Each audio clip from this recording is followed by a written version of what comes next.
All right. So I guess now you understand what the plan was. Absolutely. At Colts Law, we talk Indianapolis Colts football. We're going to stick to what we know, fundamentals and technique, 1% better every day.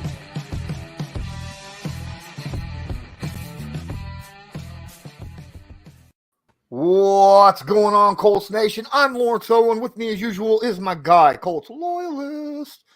And today we are going to break down the Indianapolis Colts hosting the Tennessee Titans. That's right. That divisional rival that has given us a problem in our side for the last couple years. We get to host them this week. And it's weird. Neither of these teams are leading the division right now. It's the Jacksonville Jaguars. What? All right. So this is more of pride. This is about pride between these two teams that are used to being at the top of the division, being that number one team in the division. We're fighting for number two, maybe number three. If Jacksonville loses, we'll jump them. But whoever wins this game. But let's face it, right now, we're just trying to keep our head above water at 1-1-1. So Loyalist. Great game coming up. Oh man, I'm telling you right now, I have you guys know every game I get super hyped, but this started like, let's see, Monday I was really pumped about the win with the Chiefs and stuff, but by Tuesday, the excitement, I started at like an 8, and I've just gone on and Colts.com, what are you doing putting out all these hype videos? I didn't need it this week. This week I had enough hype on my own. Because like you said, this is a huge game. A huge game in the division. I would argue that this one, I love the victory with the Chiefs, and I love what it meant. But this one's more important. Not just because it's the next one, but because of how rough we started in the division, being 0-1-1. You cannot sit there and drop it and go 0-2-1 or, God forbid, 0-1-2 in this division, because you're just, right now, it's there for the taking. Honestly, you think about it. If we go 2-1-1, that'll be the best start to a year that we've had under Coach Frank Reich and Chris Ballard. So this game to me, I just, the level of excitement and the level of urgency, I hope it's comparable to what the players have in the locker room. Oh, and yeah, definitely. The players know how important this is. As Rodney McLeod said earlier this week when we was talking, he hasn't been here for the rivalry, but he knows it's a divisional game, right? So this game counts basically as 2 for this game and the divisional records. So he's out there, he's watching film, he's trying to get hyped up, jumped up. We all know he's going to be starting because most likely, I assume he's going to start. I assume Rodney's going to start because, just the veteran leadership, kind of like what happened this past week. But let's get into who else is starting and who might miss this game. This is going to be tough because the injury report is interesting. All right. Julian Blackman, got that ankle sprain, did not practice all week. He's out. He is the one out in this game. You heard me right. The one out. Darius Leonard has not been ruled out. He is questionable, along with Bernard Ryman and the one that scares me the most, DeForest Buckner, dude. Mm-hmm. Well, imagine. We're talking about, we're going up against Derrick freaking Henry and Loyalist. DeForest Buckner, he may not have the sacks right now, but he sets a tone on that defensive line. And without him, I don't know how this team is going to react trying to fill his position beside Grover Stewart. What are your thoughts about this? Yeah, as far as importance, DeForest this week, especially meeting up with King Henry and stuff, I could not think of a worse person outside of maybe Grover, that would be on that injury report. Because like you said, these guys have really started getting this interior defense really rolling. I mean, and if Defoe comes in with that big awkward brace and stuff, I would still argue that would be, as long as he can't re-injure it and stuff, that would be the best scenario as a Colts fan, because guys, that interior of the offensive line on the Titans, it's not as strong as it has been in years past, especially with, them losing Roger Saffold this year, and replacing them with Aaron Brewer. You know what I mean? Saffold was a road grader, and I'm not saying that Brewer's not, but man, I'm telling you right now, I all week I just kept thinking Defoe and Grover are going to eat this game. You know what I mean? And now with this news, it is a little concerning. I'll tell you right now, I still think Grove's going to go in there and just keep, doubling down on what he's been doing this year. And honestly, you know what? Everybody's acting like it's just this year. It's not. Grover has been a beast since, he's just every year has just kept elevating. This year with the scheme and stuff, I was so pumped to see it. And I'm hoping that DeForest can make it. Absolutely. So I watched the Titans and Raiders game literally today. I watched the all 22 and the game itself over and over and over while I was preparing for this specific show that we're having right now. And dude, the Titans shouldn't have won that game. The Raiders should have beat them. They had multiple opportunities to score in the red zone, touchdowns rather than coming away with field goals. They had an interception in the back of the end zone, right? This is situational where the Titans, they are going to come out here and they are going to punch you in the mouth. But there is something that worries me a little bit with this Titans offense. Yes, Ryan Tannehill will take his shots, but Derrick Henry is not getting 30 carries a game, okay? He's getting about 20 carries a game. And they're splitting, they're giving him breaks with Hilliard, who is a faster running back, right? He's that changeup, his lightning to Henry's thunder, right? And that kind of worries me a little bit. But what worries me even more is Ryan Tannehill is taking the quick shots when it comes to throwing the football, all right? And what we saw week 1 and week 2 was other divisional rivals taking those, quick step drops with the quarterback, quick release, get rid of the football, and it chewed us up. And that's why we tied against the Texans and Jacksonville just seemed to be moving the football at will against us because it was quick release receptions. Now, as my guys over there on Believe in Colts was talking about with Gerard and Rodney, they're working on, that route recognition to kind of get that little bit of a tighter, coverage going so they can jump routes like that, which was one of the reasons why, Stephon Gilmore had that game-sealing tip for Rodney to get the interception and seal the game away. So hopefully that continues this week and we could take away those short, quick routes that Ryan Tannehill is really starting to really put together some. Yeah, and the thing is I'm very interested to see what is Coach Bradley doing this week. Are we reverting more back to what we saw in week 1 and week 2? Because I would argue that the scheme that we brought for that Kansas City game was very diverse.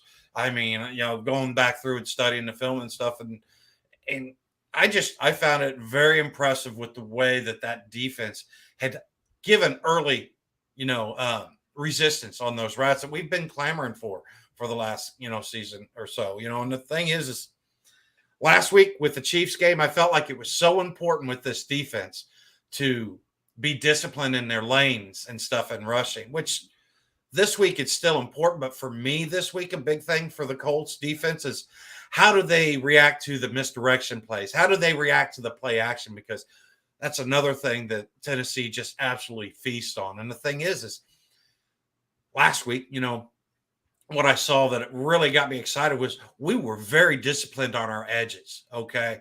And if we do that again this week, I would argue that that's going to take away a lot of what Tennessee likes to do, aside from, running Derrick Henry over and over and over. Yeah. Yeah. Here, look, the way I see it, we played Ryan Tannehill. We need to play Ryan Tannehill the way we played Patrick Mahomes.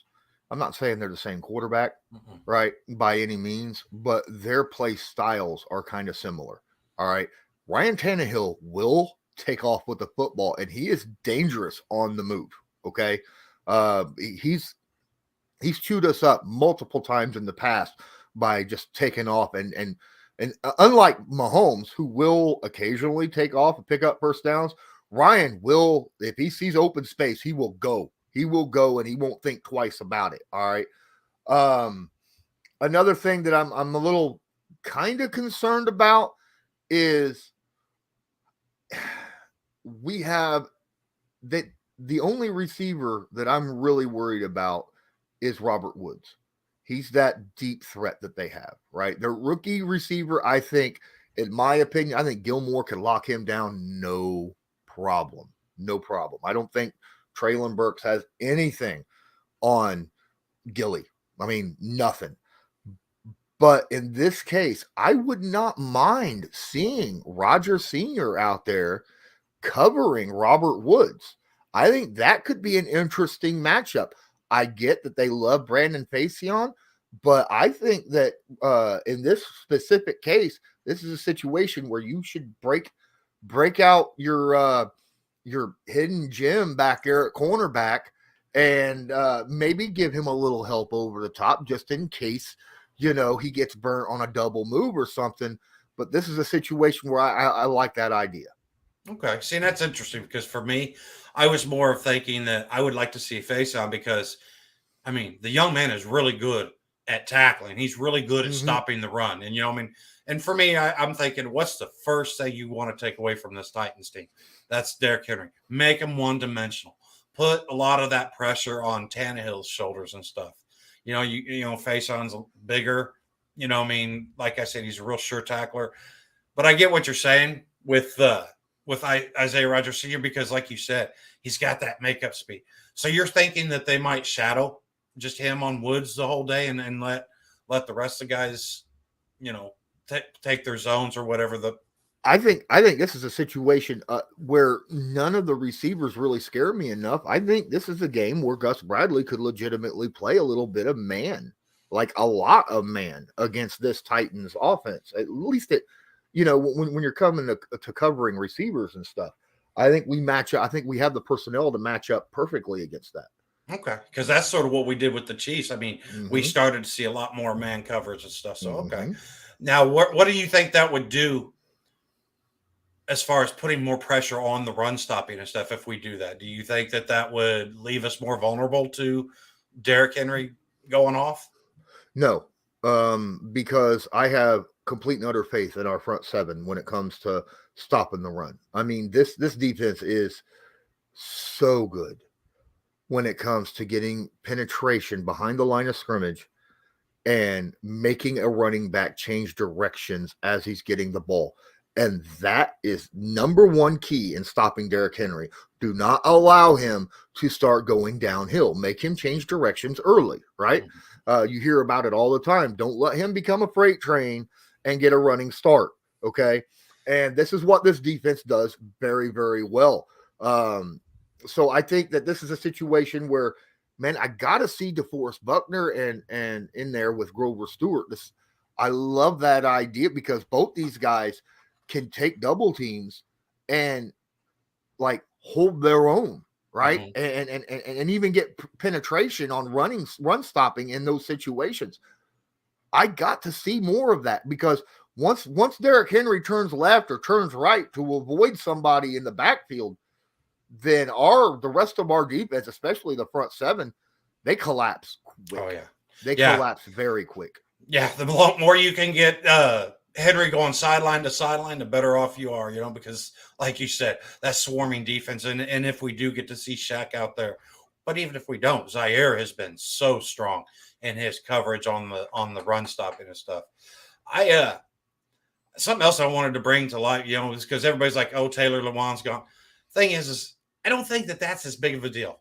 Honestly, I feel like Saffold not being there versus Lewan not being. And the reason I say that, I respect Lewan as a tackle and stuff, but let's be honest. He's been in and out of that lineup almost as much as Paris Campbell has for us over the last 3 years. You know what I mean? So they're very comfortable with that. And the thing is, though, I honestly look at that our D line versus their tackles. I mean, I'm like Yannick, Kwity, hit the pedal on the right. That's the only thing I want to see. Keep that. Keep when your responsibility is to contain that edge, keep that edge. But otherwise, I honestly believe that our defensive line can win at all four spots, especially if we have DeForest, because like I said, I feel like DeForest and Grover are just going to really put so much pressure on the middle of that offensive line. And that's going to leave a lot of maybe tight ends assisting or running backs assisting. But the thing is, we saw last week, Kwity and Yannick are really that motor and just that relentlessness and stuff.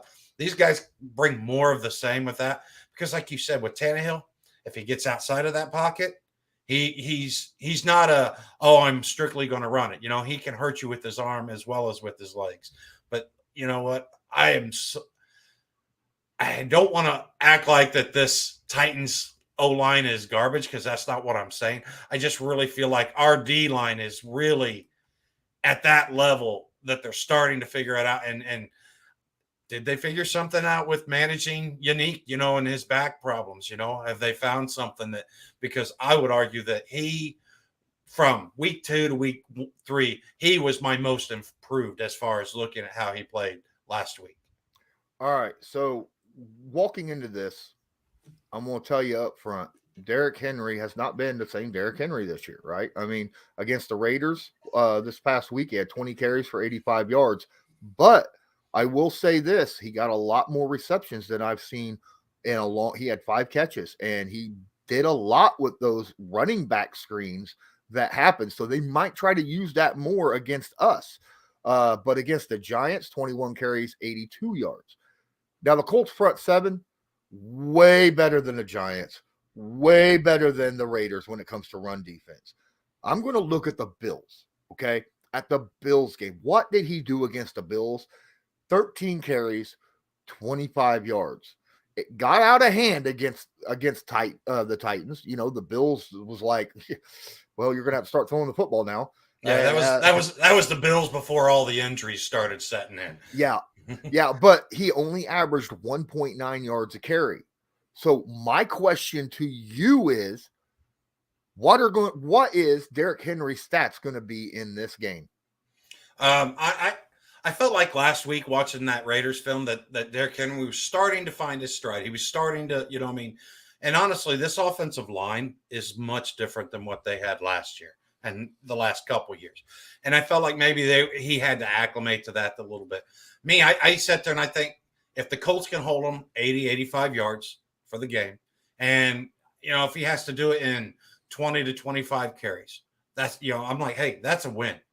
Okay. I will take that stat line from Derrick Henry just because, honestly, I believe that our offense is starting to figure things out. And if we can put points on the board early and put that pressure on that offense, how long are they going to stay with Derrick Henry? How long are they going to continue to be able to get the 1.5 to 2.5 yards per carry whenever they're looking at the scoreboard and going, oh, we're down 10.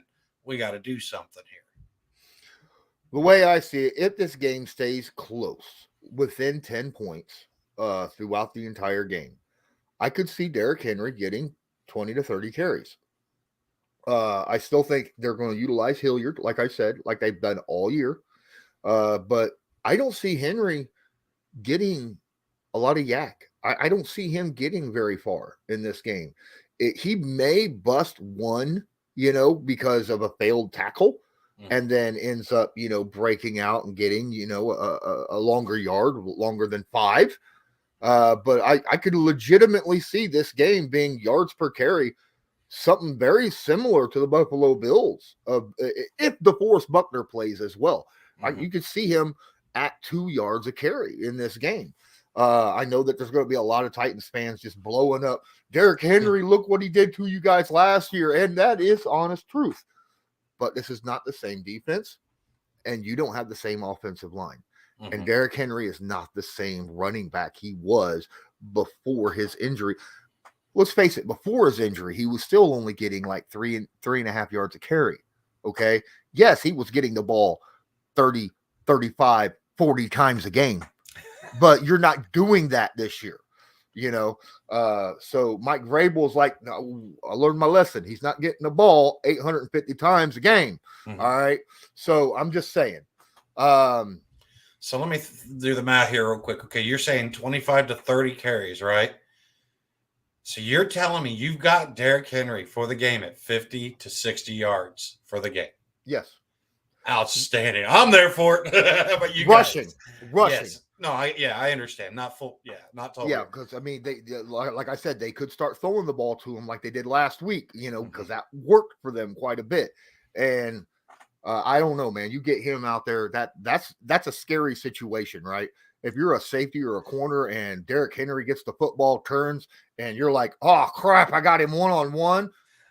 That is a scare. That's like Grover Stewart catching the football, turning around and going, I got to tackle him. So. Yeah, there's definitely going to be some of those business decisions. Rodney's going to be out there going, I got to be on believe next week. I got to make sure I do this the right way. He okay. So let you guys know, Rodney McLeod will not be on believe next week because of the short week. We play the Titans on Sunday, then we play the Broncos on Thursday Night Football. So it's kind of tight for him. He won't be here, but I am currently working on getting another guest. All right, so we'll see how that works. Let's flip the script, man. Levi McFadden, straight up, the Colts O-line got to play better with the offense. That's the key to everything for this offense, isn't it? Yeah, and see, that's the thing. For me, this game is so. What do you want to call it? There's just so many possible outcomes. Okay, and that's where I'm like, okay, my fandom and my prediction. It's going to be prevalent because, like I said, look at that offensive line. The way I see it, I look at who's having the problems and stuff, and I have faith. I have faith that these guys will figure it out. Okay. Now, I'm not saying they're saying that, that Danny Penner's not going to have a couple bad matchups. I'm not saying that Mark Pryor's going to win every match. That's not my point. But I'm saying when you look at the communication between Ryan Kelly and Matt Ryan and JT, when you sit there and you look at the communication across the line, we've seen some struggles from all five members of, I really have belief in these guys that they're going to figure it out. And the thing is for me, if I've got a problem with my O-line, this is the type of problem that I want to have because this is something that you can see the most gain in from week to week. You can see the largest advances, So I would sit there and say if this O-line can go and keep Matt Ryan not getting hit 10 times, not getting sacked 5 times, that's 15 hits that man at 37 years old. And these are not all the glancing type blows. No, he's taking some serious hits. So I really believe that this O-line, and I keep saying O-line, but I want to make very clear, it's an offensive unit as a whole. Because, there was plays where I seen where I'm like, why isn't Matt Ryan moving JT over to the right? And things like that. So it is a collective group effort. The tight ends, the offensive line, the running backs, and Matt Ryan as well. And the thing is, if you fix that and you give Matt Ryan just a little bit, we've said, how many times have we said, if he just had another half second to 2 seconds, okay? If you give him time, he's going to expose these cornerbacks of the Titans because, guys, the safety play from the Titans is legit. The cornerbacks is where you're going to be able to expose them in the pass game, my beliefs. I think, you look at the cornerback play and stuff, and they are really searching. You can see that desperation and searching to find the solution because Farley has not panned out for him to this point. Not saying that he won't. You look at some of the other guys. They brought a guy in last week and he was starting, last week in that game. And it's like, okay, Matt Ryan, here's a couple cornerbacks that they're really not trusting in. Expose them early and often. And like you said, if we can get a little bit more production from Pierce and Jelani Woods like we did, along with Michael Pittman Jr. is going to be feeling a week better. I felt like he was good out there, but you could see that he wasn't at 100%. So he's going to be just that little bit better. Man, I'm telling you right now, this could be one of those games where you sit there and you look at it and say, this was the turnaround game for the Colts. And let's not forget that that's what the Colts do. They sit there and they start off slow, but once they start winning, they start stacking win after win. Now, if we start winning at week 3, still has an opportunity to be an absolutely outstanding season for the Colts. Absolutely. Super Mexi Melt here says that what has been the trend over the past few weeks with the O-line giving up pressures and sacks? And this is where I want to straight up tell you guys why I have faith that things are getting fixed. Because every week, the problem that we had that week, the next week, we don't see it nearly as much. It got fixed. Week 1, there was center quarterback exchange issues. We never saw that again, right? And our left tackle had problems, like bad problems. Pryor was terrible in that game. Pryor's gotten better, since that's happened. Week 2, our whole offensive line didn't understand that there was such a thing as a stunt or a twist, okay? And that's where all the pressures and the penetration, the sacks, hits, all that, the majority of that came from that. Granted, there was a couple individual plays, right, throughout all these games that you're going to see, but you can't help that. At times, you can't play a perfect game when it comes to being one-on-one matchups, things like that. Danny Pinter is going to get bowled over occasionally. Someone's going to get the edge on Pryor or Smith or something. I mean, that stuff's going to happen occasionally. But the majority major problems, they're fixed because the next week against Kansas City, we didn't have that problems with twists and stunts anymore, right? This time we had issues with picking up blitzes, getting the corrections down properly when it came to picking up blitzes. I got a good feeling that they worked heavily on that this week. So incrementally, this offensive line is slowly getting better and better week to week, picking up certain things, working together, getting their communication right. I got a feeling this offensive line, as you said, should play much better this week. Yeah, and then you sit there and you look at the other side of that ball. You're looking at, you don't have Harold Landry in the Titans. That was a massive loss to them. I mean, that was arguably like us with Shaq. I mean, he was their centerpiece. You look at the Bud Dupree. It looks like he might be back this game, but he's still, what is he going to present and stuff? And honestly, I'm not overly concerned, even if Bud Dupree was at 100%, because I felt like he hasn't really fit in like he did back in the days, in his Steeler days. He just hasn't really fit into this defense and stuff that, the Titans are running. But there is so many opportunities for this game to really get out of hand for the Titans.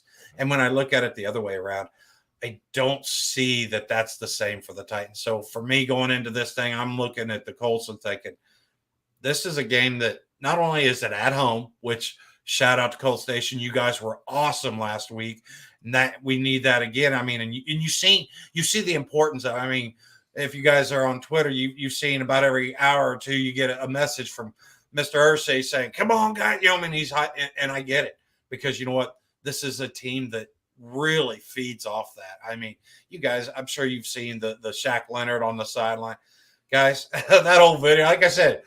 Colts.com, you're killing me with all these hype videos. 7.5 minutes. By the time I was done watching it, I was ready to jump out there and get on the field or so. I don't know what the heck was going on. Absolutely. Larry Brown, if Jonathan Taylor is playing, the Titans can't stop the run. Could see Taylor going off on them, especially with the current injury report with the Texans or Tennessee Titans. I'm sorry.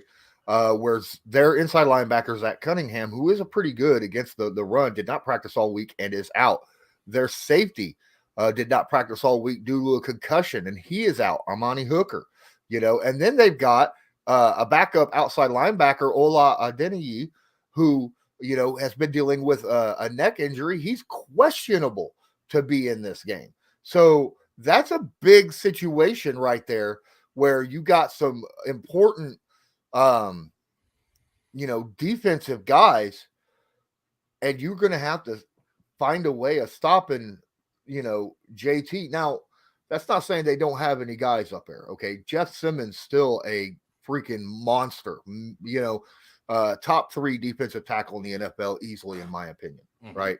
That's how I look at him. I am very impressed with him, have been since his rookie season. And then, you got, former Colt over there who can flip between being an end and a tackle. He actually plays the run pretty decent too, right? So the Colts offensive line still has their work cut out for him because Mike Vrabel's a defensive coach and he knows how to fire his team up and get them ready to play hard-nosed, physical football. So the Colts are going to have to go out there and do that exact same thing right back. Guys, it is at that time. It is a half an hour in. I'm actually a little late because I got excited about talking about this. If you have not smashed that like button yet, please do so. Smash that like button, hit subscribe. If you're not subscribed, tag that notification bell so that you are notified next time we go live or upload a video. Hit the share button. Check out this donation link right here that's scrolling across the bottom, or if you want to just click on it, you got the link right there at the top of the description of the video. I am going to go ahead and drop a couple ads real fast, and then when we come back from them, we're going to start taking questions from the chat. Man, I'm really excited. This video is sponsored by Newsbreak. Newsbreak is an app used over 1.5 billion times a month by people just like you to get local news via articles or videos by those who are focused on that specific area. People like myself. Just use the link in the description of this video to download it. Then search a city, state, or someone specific, like myself, Colts Law. Then make sure to follow them so you'll get all the news fresh as it comes out. What you doing, man? What you doing? Go check out the Backroom Collection. Blah. This channel is proudly sponsored by the Backroom Collection. They do beautiful sports canvas art with football, basketball, baseball, and other sports themes. Special orders are accepted and autograph pieces are available. Many Indianapolis Colts signed pieces will be available beginning in November. Just use your discount code CL10 to purchase the pieces you want to spice up your living area. That's CL10. I better let somebody back in here. Okay. Guys, Levi McFadden jumps in, and I'm going to tell you something straight up. Okay. He says, not Colts related, but y'all think the NFL will punish the Dolphins for lying about Tua. Dolphins are not going to get anything done to them because the Dolphins did nothing wrong. All right. You're going to think that they did, but they didn't, because it's not up to them to clear Tua from concussion or to even test him for concussion. That is an NFLPA assigned doctor that has to come in, go over, see if it's a concussion, and then clear him from concussion protocol. So that's not a Dolphin thing, as a lot of people think it is. That is the NFLPA and the NFL thing.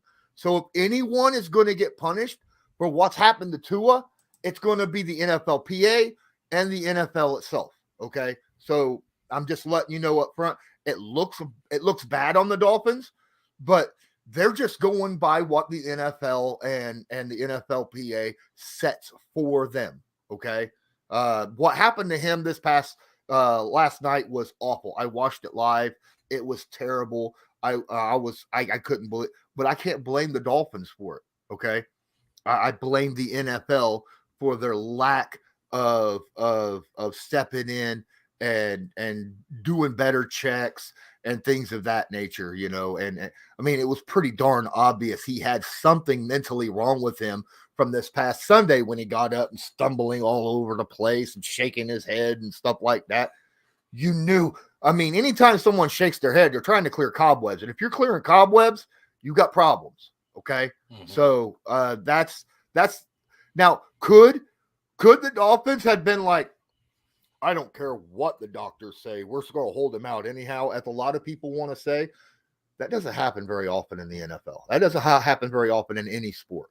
I can name maybe 3 times I have known that to happen in my entire life of watching football, over 40 years of watching football. I think the last time that happened that I remember was the Pittsburgh Steelers going to Denver, right, and held out their safety because their safety had sickle cell anemia. I can't pronounce that word very well. I'm sorry, but he had issues with the altitude, right? So they held him out the second time because he had those problems. But the doctors cleared him to play, but he was held out. That was years ago. That kind of stuff don't happen very often. So yeah, it definitely should be a situation where the NFL has got to do something. Has got to do something. Yeah, I mean, honestly, guys, the way I see this thing is this is a physical game. I mean, we love the game for its physicality, okay? But there's still going to be instances where things fall through and stuff. I mean, yes, the optics, they're terrible. I pray that Tua, and I know he was released and everything and went home with the team and everything, but I hope that there's no long-lasting residual effects and stuff. But you're going to have moments like this, okay? As much as you do to try to protect these guys. I mean, think about it. These guys are going in and having collisions that would be comparable to 40, 50 mile an hour vehicular crashes and stuff, okay? You're going to have some moments where, and I get it. I seen last week when he looked like my Uncle Louie, after he'd been hitting the bottle for a couple hours, he looked like he couldn't find his legs and stuff. But like Lawrence said, this is so much out of the Dolphins. I mean, it's so much bigger than just the Dolphins. No matter how much they wanted that to happen, where he comes back in and gets to play again, it would not have mattered because, like you said, there's doctors and NFLPA members and just so many other factors to that I'm not going to sit here and look at this as being on the Dolphins. I just look at this as this is something they need to figure it out, learn from it, and if they need to amend the process or stuff or so, make it happen. Ruben Feliciano, what's up? Going to his first Colts home game all the way from LA. And congratulations, dude. I hope you have a freaking fabulous time. All right. Make sure you try out some of those new Grover wings that the stadium's putting out this week. They've got them at a couple locations. Absolutely. Did they pay Grover for his recipe? That's what I want to know. Did he get an extra check on the side? It's in his next negotiation. But it was cool though because they did sit there and have Grover sit down and work with the chef and stuff. I thought, awesome, good on you, Grove. Talk about multifaceted. Well, I mean, he's going to have a contract extension next year. The way he's playing right now, he's so earned it because next year's the end of his contract. Next year. Right. And next year he's got a roster salary of like $9.6 million. Okay. So he's going to get an extension. We pay a lot. We pay a high amount of money for our defensive line. We do. It's fact. I mean, this is something that Ballard preaches. He puts a lot of money in the offensive line. He puts a lot of money on the defensive line. Grover Stewart's not a guy I want to see go. I mean, paid the man. He deserves it. If anyone's earned their money this year, it's that big boy, right? No kidding. I mean, you think about it, guys. After Grover signed that big fat contract, he just kept getting better and better. Yeah, sign him this year. Heck, if we can get a bump out of his production, I'm all for it. Hey guys, do you tailgate out there from Philly? Wanted to know. Chaz, I do not do the tailgate. I live about 70 miles away from the stadium. And I live stream the games. All right. So I don't get to tailgate when it comes to that. I know some people that do. The Anvil, they go out there, throw a hell of a tailgate. Go check them out. Tell them I sent you. All right. There's a couple other people that do tailgates occasionally as well.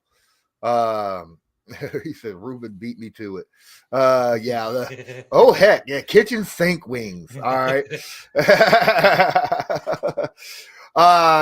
We got about 10, 15 minutes that I can hang out before I have to go downstairs and fix me something to eat. Do you guys have any specific questions? And don't forget, if you want to make sure that your question gets on here and want to support the channel at the same time, use the link in the description for the donations. We appreciate it a lot. What are some side stories? We'll talk about Darius Shaquille Leonard. Let's talk about that a little bit, right? There's a good chance he could play. Frank Reich said that they had the talk about possibly, doing a kind of limited snaps, a snap count for him possibly. Is this a situation, make or break, that Darius Shaquille Leonard, do you feel needs to play? Or do you think that, in this certain situation, Zaire Franklin could step in and play well? Well, I mean, Zaire has really impressed me with the way he has continuously just really ingratiated himself into this new defensive scheme. But he's always been a great run stopper. Okay. And quite honestly, if he comes out and just is part of that collective that, because you're not going to tackle Derrick Henry. I mean, not too often are you going to tackle Derrick Henry with just one guy. So as long as he keeps playing that run defense and you know what?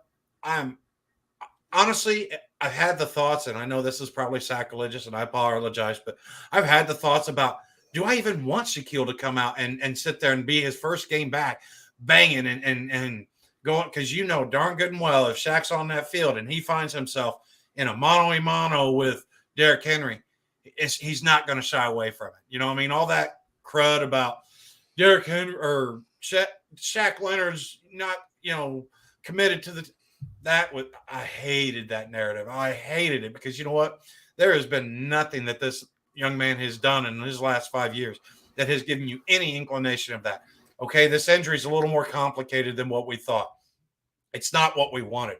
But, the fact that people were turning and saying that he just didn't have the heart and they were worried about more of the, a similar occurrence to what we had with Andrew.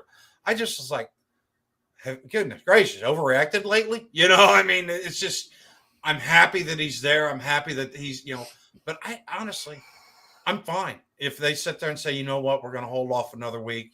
The only downside to doing that is if you hold him off this week with us having the short turnaround to the Broncos game. You know what I mean? More than likely he doesn't get in if he's not in this game.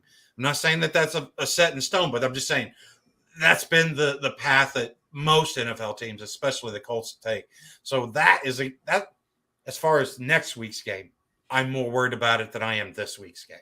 Yeah, you kind of balance that, right? Mm-hmm. A little bit. And look, fun stat, Darius Shaquille Leonard has a lot of turnovers, right? A lot of turnovers against the Titans. He averages 1.5 turnovers a game against the Titans. Yep.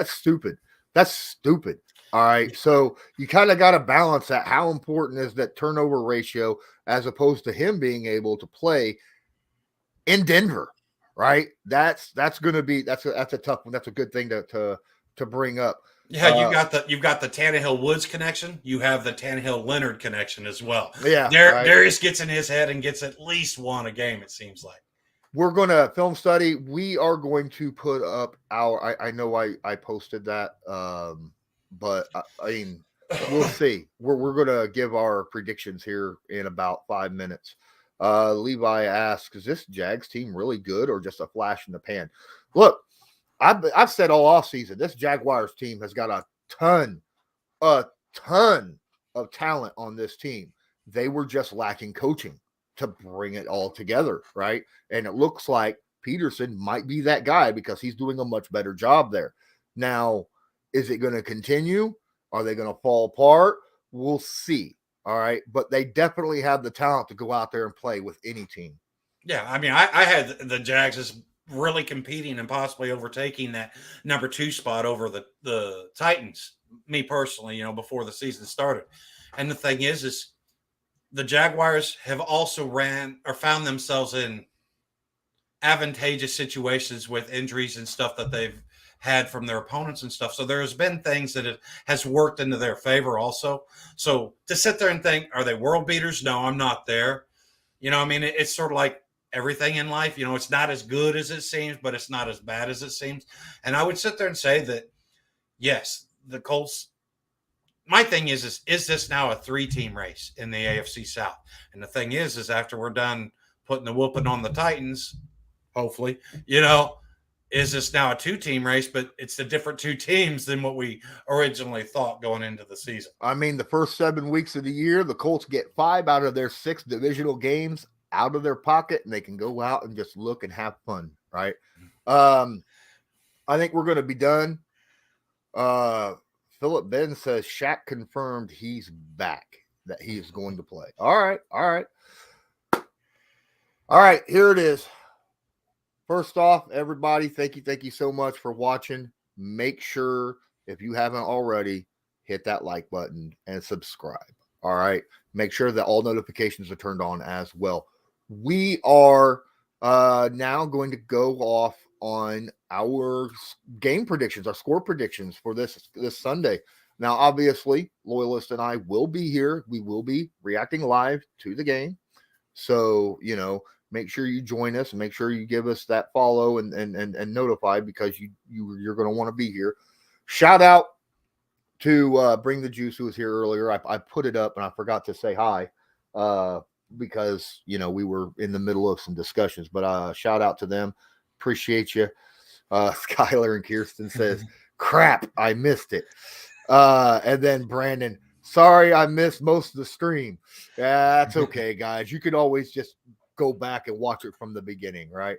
All right, so score predictions. Chuck, Loyalist, give me yours. All right, I warned you guys. This one has got a little bit more phantom in it because I believe in this offensive line is going to figure out some of it, okay? Not all of it, like I said, but I've got the Colts starting to figure things out offensive line at the line, which is going to allow Matt Ryan to put some more points on there. I've got the Colts scoring 26, and I've got the Titans at 16. I don't like you very much right now after that, because you put an extra safety on top of both my scores. I had 24-14. I've called this game. Oh, okay. So what? I called this game earlier on Tuesday. I called this game. All right. When I threw that out there on Believe, and I think the Colts, I agree with you. I think our offensive line will do much better. I think we're going to score some points. This is not going to overtime, ladies and gentlemen. This is not an overtime game. This is a game where the Colts are going to be leading for the majority of the game, if not all of the game. 24-14 is my opinion on this situation. It could be close right up until the end of the game. It could be like a 14-17 game, right? Until, late in the fourth quarter or something of that nature. Guys, thank you so much for being here. All right. There've been right around 35 to 40 of you in here throughout the whole time. Appreciate each and every one of you. We broke 2,800 subscribers this week. Ben's sitting here saying 31-10. Crumbless Jack says 24-17. Tom up here. Oh, sorry. I just skipped Brandon because he don't even deserve to have it on. He showed up way too late. Tom's got 28-10. No, I'm kidding, man. B-ball in here, 31-18. Wow, guys. There you go. Appreciate each and every one of you. I mean, the Benz with the 31-10 is just, wow. We win 31-10. We may actually turn some heads. Not the game itself, but we will be here and we will live stream our reaction just like we always do. Chaz in here with his 17-10 Colts as well. Appreciate you guys. Again, don't forget to smash that like button. Can't wait to see you guys on Sundays. And until next time, I'm Lawrence Owen. That is Loyalist. And as usual, I want you to have a good one.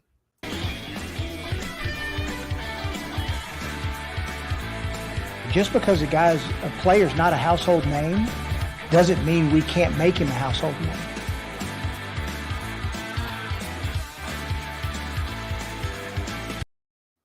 Yeah, Titans fans, that's who's going to end up embarrassed after this game. They talk smack a lot. Derrick Henry, King Henry. King Henry is twice the man Jonathan Taylor is. Well, when King Henry walks out of this game against the Colts with 2 or less yards per carry for a whole day, they could take that embarrassing walk home. Have a good one, guys.